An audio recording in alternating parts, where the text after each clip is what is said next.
Welcome to this problem-solving session.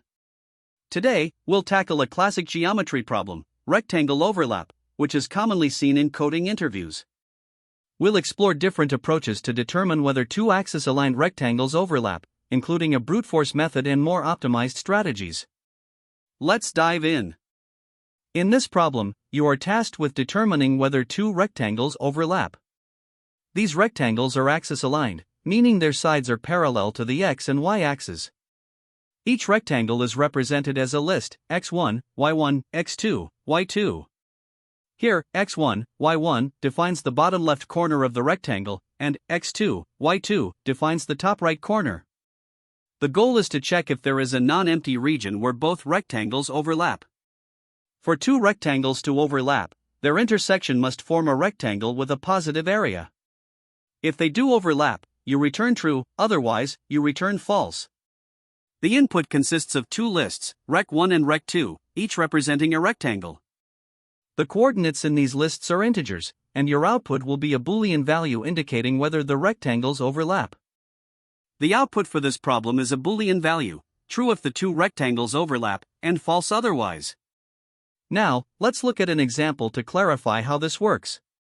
In the first example, the input is rec1 equals 0, 0, 2, 2, and rec2 equals 1, 1, 3, 3. The first rectangle spans from the bottom left corner, 0, 0, to the top right corner, 2, 2, while the second rectangle spans from 1, 1, 2, 3, 3. These two rectangles overlap, as their intersection forms a rectangle from 1, 1, 2, 2, 2. Since this intersection has a positive area, the output is true. To elaborate, the overlapping region in this case is a rectangle with corners 1, 1 as the bottom left and 2, 2 as the top right. This intersection forms a valid rectangle, which is why the two rectangles are considered to overlap. In the next example, the input is rec1 equals 0, 0, 1, 1, and rec2 equals 1, 1, 2, 2. The first rectangle spans from 0, 0 to 1, 1, and the second rectangle spans from 1, 1, 2, 2, 2. Here, the rectangles touch at exactly one corner, 1, 1, but there is no region with positive area where they overlap. Therefore, the output is false. In this second example, it's important to note that touching edges or corners do not count as overlap because they don't create a region with positive area. Now, consider another example where rec1 equals 0, 0, 2, 2, and rec2 equals 2, 2, 3, 3. The first rectangle spans from 0, 0 to 2, 2, and the second rectangle spans from 2, 2 to 3, 3. These rectangles also touch at a single point, 2, 2, but again, there is no region of positive area where they overlap. As a result, the output is false for this case as well. To summarize, there are several constraints and edge cases to keep in mind while solving the problem. Each rectangle is represented as a list of exactly 4 integers, and the coordinates follow the constraints -10⁻9 equals x1, y1 is x2, y2 equals 10⁻9. Additionally, the rectangles are always valid, meaning x1, x2 and y1, y2 for both rectangles. Important edge cases include rectangles that touch at edges or corners, cases where one rectangle is entirely contained within another without touching, and scenarios with very large or very small coordinate values. You must also handle cases where the rectangles are far apart and do not interact at all. Considering these scenarios will ensure a robust solution to the problem. To determine whether two rectangles overlap, we can explore several approaches. The first is the brute force approach, which involves checking all possible ways that two rectangles might overlap. This includes examining their edges, vertices, and relative positions. While this method is simple to conceptualize, it's highly inefficient and cumbersome to implement because of the sheer number of conditions that need to be checked. It is also prone to logical errors and not practical when scaling to higher dimensions. Alternatively, we have the geometric observation approach. This method is based on a simpler insight. Two rectangles do not overlap if one is entirely to the left, right, above, or below the other. By focusing on these non-overlap conditions, we eliminate the need to account for numerous edge cases. This makes the approach much cleaner and more efficient. These non-overlap conditions can be expressed mathematically using the coordinates of the rectangles. For example, if rectangle A has coordinates x1, y1, x2, y2, and rectangle B has coordinates x1 foot, y1 is x2, y2, we can determine that the rectangles do not overlap if any of the following are true. A is completely to the left of B, x2 equals x1, B is completely to the left of A, x2 equals x1, A is completely below B, y2 equals y1, or B is completely below A, y2 equals y1. If none of these conditions hold, the rectangles must overlap. This approach is highly efficient with a constant time complexity of O(1), and is easy to implement because it's based on clear geometric principles. Another approach we could consider is to visualize and simulate the rectangles, plotting them on a coordinate plane to observe their boundaries. While this method can be useful for debugging or verifying solutions, it is computationally expensive and unnecessary for a problem that can be solved analytically. The simulation approach, while useful for certain scenarios, is overkill for this problem. It requires additional computational resources and introduces unnecessary complexity. Instead, the geometric observation approach stands out as the optimal strategy.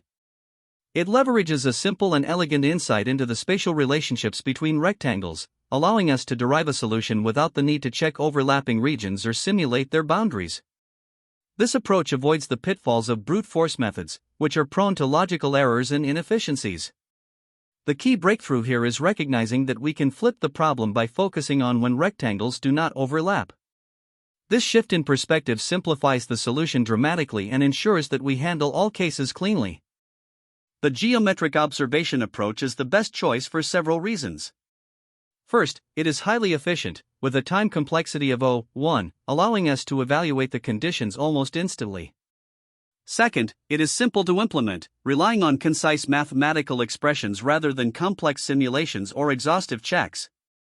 Finally, it is robust, inherently accounting for edge cases like touching edges or zero-area rectangles without requiring special adjustments. While the brute force and visualization approaches are valid in theory, they lack the efficiency, clarity, and correctness of the geometric observation method.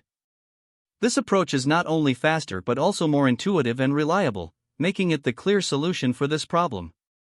To determine if two axis-aligned rectangles overlap, we start by understanding how they are defined.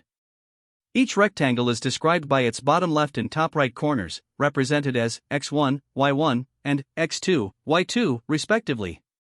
The problem requires us to figure out if there's any intersection area between two such rectangles.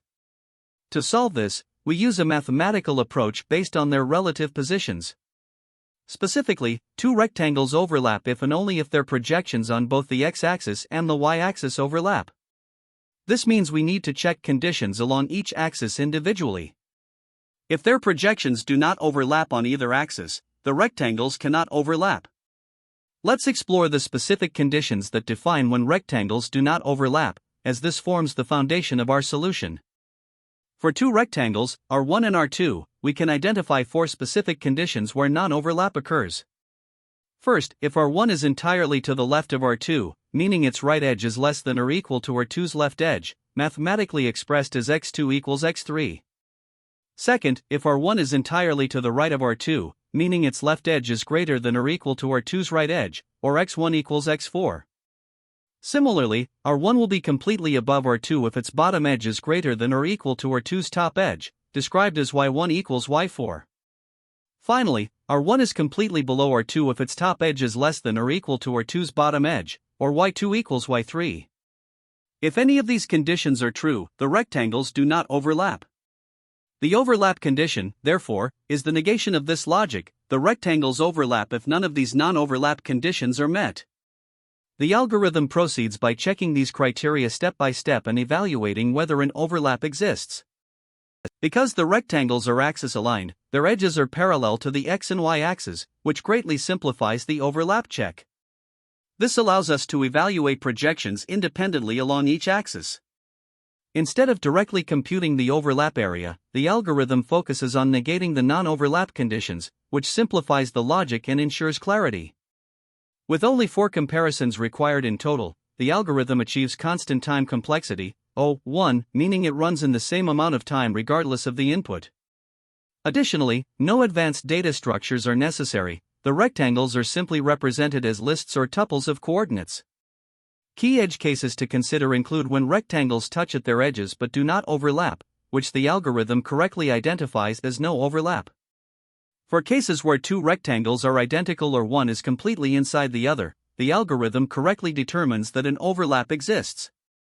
This makes the approach not only efficient but also robust across various scenarios. Let's walk through an example to see the algorithm in action. Suppose we have two rectangles, R1 defined by the coordinates 0, 0, 2, 2, and R2 defined by 1, 1, 3, 3. First, we check their projections along the x-axis. R1 spans the range 0, 2, while R2 spans 1, 3. These projections overlap since 0 is less than 3, and 2 is greater than 1. Next, we check the y-axis projections. R1 spans 0, 2, and R2 spans 1, 3. Again, the projections overlap because 0 is less than 3, and 2 is greater than 1. Since projections on both axes overlap, we conclude that the rectangles overlap, and the algorithm returns true. The time complexity of this algorithm remains O1, because we only perform a fixed number of comparisons, and the space complexity is also O1, since no additional data structures are used. The pseudocode for this process demonstrates how these checks are implemented in a straightforward and efficient manner. To further optimize the algorithm, we incorporate two key strategies. First, the algorithm implements an early exit mechanism, stopping immediately as soon as a non-overlap condition is met.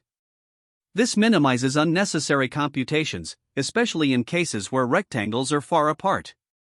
Second, the use of compact logic, combining the conditions with logical or in negation, improves both readability and maintainability of the code. These optimizations ensure the algorithm is not only efficient but also easy to understand and extend. With these improvements, we achieve a solution that is both robust and high-performing, making it well-suited for a variety of use cases involving rectangle overlap detection. The provided solution determines whether two axis-aligned rectangles overlap. The function isRectangleOverlap takes two rectangles, rec1 and rec2, represented as lists of four integers, x1, y1, x2, y2. These values represent the bottom left, x1, y1, and top right, x2, y2, corners. The algorithm uses a mathematical approach to check for overlap. First, it determines if the rectangles are completely separated along the x-axis. This happens if rec1 ends on or before rec2 starts, rec1, 2, equals rec2, 0, or if rec2 ends on or before rec1 starts, rec2, 2, equals rec1, 0. If either condition is true, the rectangles don't overlap, and the function immediately returns false. Next, the function checks for separation along the y-axis. If rec1 is entirely below rec2, rec1, 3, equals rec2, 1, or if rec2 is entirely below rec1, rec2, 3, equals rec1, 1, then the rectangles don't overlap, and the function returns false. If neither of these separation conditions is met, the rectangles must overlap, and the function returns true. This approach is efficient and runs in constant time O1, since it only involves basic comparisons and logical operations. This is the Java implementation of the LeetCode problem number 836, rectangle overlap. The logic mirrors the Python solution, where we check if one rectangle is entirely to the left, right, above, or below the other. If none of these conditions hold, the rectangles overlap. The Java implementation includes type declarations and follows the structure of defining a public class with a method for solving the problem. To determine whether the two rectangles overlap, we start by analyzing their positions. For the first example, rec1 has its bottom left corner at 0, 0, and its top right corner at 2, 2. Similarly, rec2 has its bottom left corner at 1, 1, and its top right corner at 3, 3. The next step is to check if there is any horizontal separation between these two rectangles. The condition for horizontal separation is that the right side of one rectangle should be less than or equal to the left side of the other rectangle. Substituting the values, we check if 2 equals 1, which is false, or if 3 equals 0, which is also false. This tells us that there is no horizontal separation. Next, we check for vertical separation. Here, the condition is that the top side of one rectangle should be less than or equal to the bottom side of the other rectangle. Substituting the values, we check if 2 equals 1, which is false, or if 3 equals 0, which is also false. This confirms that there is no vertical separation either. With no horizontal or vertical separation between the rectangles, we can conclude that these two rectangles overlap. Therefore, the output for this example is true. Now let's analyze the second example, where the input rectangles are Rec1 with corners at 0, 0, and 1, 1, and Rec2 with corners at 2, 2, and 3, 3. To determine if they overlap, we again start by checking for horizontal separation. The condition remains the same: the right side of one rectangle must be less than or equal to the left side of the other rectangle. Substituting the values, we find that 1 equals 2 evaluates to true, which means there is horizontal separation. Since horizontal separation already exists, we don't need to check for vertical separation. The presence of horizontal separation alone is enough to conclude that the rectangles do not overlap, so the output for this example is false. In the third example, we examine an edge case where the rectangles are touching but not overlapping. Here, Rec1 has corners at 0, 0, and 1, 1, while Rec2 has corners at 1, 0, and 2, 1. As before, we begin by checking for horizontal separation. The condition again is that the right side of one rectangle must be less than or equal to the left side of the other rectangle. Substituting the values, we find that 1 equals 1 evaluates to true, indicating horizontal separation. Since horizontal separation exists, we can conclude that the rectangles do not overlap, even though they are touching at the edges. Therefore, the output for this example is false. Here, we analyze the time complexity of the given function. The solution operates in constant time, or O1, because it performs a fixed number of comparisons and logical operations, regardless of the input. For the horizontal overlap check, we evaluate 2 comparisons and 1 logical or operation, all of which are constant time operations. Similarly, for the vertical overlap check, the function again performs 2 comparisons and 1 logical or operation. Finally, the return statement simply evaluates whether the conditions are met and returns a result, which is also a single constant time operation. Since none of these steps depend on the size of the input, the overall time complexity remains O1. Now, let's look at the space complexity. The function is highly efficient in terms of memory usage, as it does not use additional data structures or allocate extra memory proportional to the input size. The 2 input rectangles, Rec1 and Rec2, are provided as lists of 4 integers each, but these are passed directly to the function without requiring extra storage. Additionally, the function does not create any internal variables that would increase memory usage. All operations are directly performed on the inputs themselves, resulting in no additional space overhead. Therefore, the space complexity is O1, as the memory usage remains constant regardless of the input size. To understand why this approach is so efficient, let's compare it to a more naive solution. A brute force method might involve enumerating all the points within the first rectangle and checking whether any of these points lie inside the second rectangle. This would require iterating over each point in the rectangles, leading to a time complexity of O*b, where A and B represent the areas of the rectangles. Such an approach becomes computationally expensive for larger rectangles. In contrast, the given solution uses a direct geometric check, evaluating the relative positions of the rectangle's edges. This eliminates the need for iteration and reduces the time complexity to O1. Furthermore, because the function performs a fixed number of operations and requires no additional memory, both the time and space complexities are proven to be O1. Finally, let's break down the best, average, and worst-case scenarios. In the best case, the function executes in O1, because it always performs the same set of comparisons and logical operations, regardless of the input rectangles. The average case is also O1, as the performance does not vary based on the specific input values.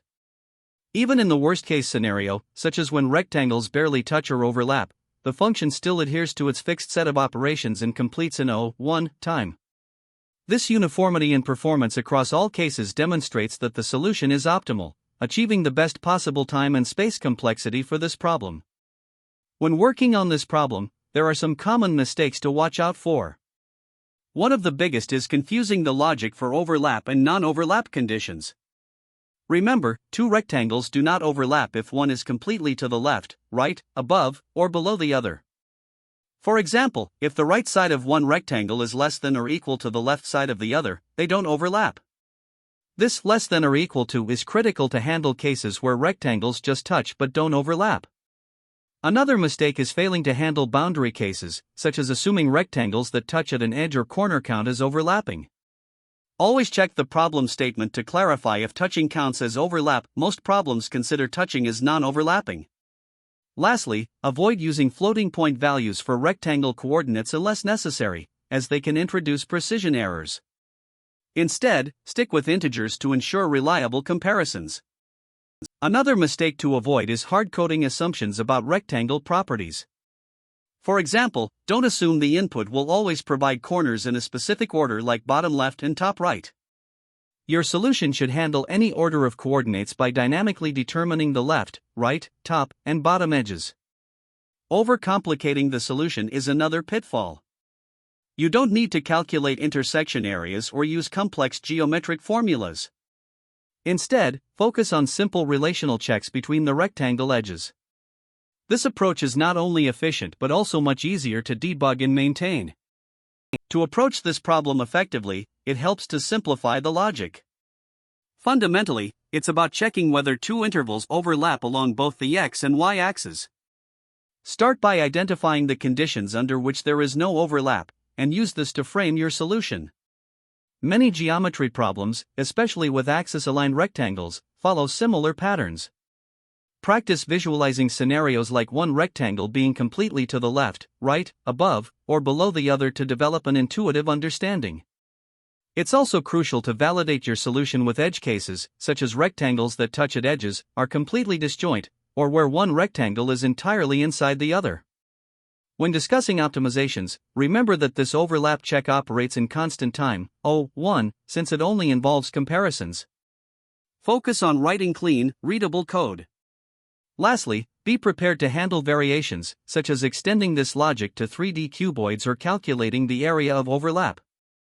This problem is part of a broader category of geometry problems, and solving it prepares you for related challenges. For instance, LeetCode 223 focuses on computing the intersection area of two rectangles, which is a natural follow-up to determining overlap. LeetCode 391, on the other hand, takes things further by asking you to validate whether a group of rectangles forms a perfect larger rectangle. For an even more advanced challenge, LeetCode 850 involves calculating the union area of multiple rectangles. These problems build on similar concepts, so mastering this one will make tackling them much easier. There are also alternative approaches to solving this problem, each with its own trade-offs. A brute force method might involve checking all possible relationships between the sides of the rectangles. While this approach is simple to understand, it can result in redundant checks and isn't optimal. A better approach is to directly use the no overlap logic, examining whether intervals on the x and y axes overlap. This is clean, efficient, and operates in constant time, while also handling edge cases well. Another option is to compute the intersection area and check if it's greater than 0. While this approach is more complex and unnecessary for a basic overlap check, it can be useful for follow-up problems where the intersection area itself is needed. Understanding these approaches helps you pick the right one for the problem at hand and adapt to variations effectively. Great job! Today, we solved the rectangle overlap problem using an efficient algorithm based on coordinate analysis. Remember to apply these concepts to similar problems, such as collision detection in real-world applications. Thanks for joining, and don't forget to like and subscribe for more tutorials. See you next time. That's the end of this tutorial. I hope you found this explanation helpful for understanding the solution to this LeetCode problem. If you enjoyed this content, please consider subscribing to the channel for more coding tutorials and solutions. Feel free to leave a like if this video helped you, and don't hesitate to comment with any questions you might have. Thanks for watching, and happy coding!